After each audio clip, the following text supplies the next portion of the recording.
दोस्तों, star plus के show Anupama में इस समय जबरदस्त हाई वोल्टेज ड्रामा चल रहा है, जहां कल प्रेम ने अनुपमा को कैफे बंद करने का खुला चैलेंज दिया था।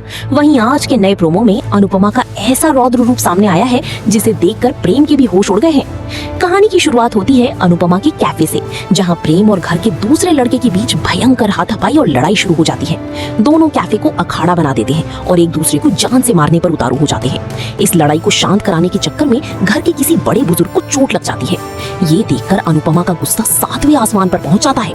अनुपमा दोनों को डांटते हुए चीख पड़ती है कि बस करो प्रेम, वरना दोनों को ऐसा एक थप्पड़ लगाऊंगी कि कान में सीटी बजेगी और यही रोते बैठोगी, सारा झगड़ा भूल जाओगी गधी।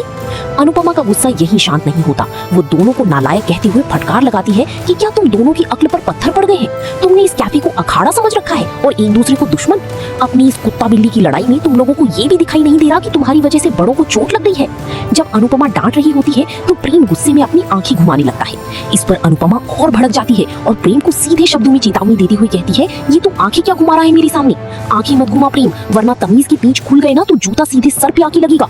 अनुपमा की ये बात सुनकर प्रेम भी गुस्से में लाल हो जाता है और पलट कर कहता है कि मुझे आपका ये लेक्चर नहीं चाहिए। बस फिर क्या था, अनुपमा प्रेम को उसके दिए चैलेंज की याद दिलाती है और कहती है, ओह तो तुझे मेरा लेक्चर नहीं सुनना, मेरी बातें नहीं सुननी, मेरी आवाज नहीं सुननी, मेरा चेहरा नहीं देखना, तो फिर प्रेम तू मेरे कैफे में क्या कर रहा है?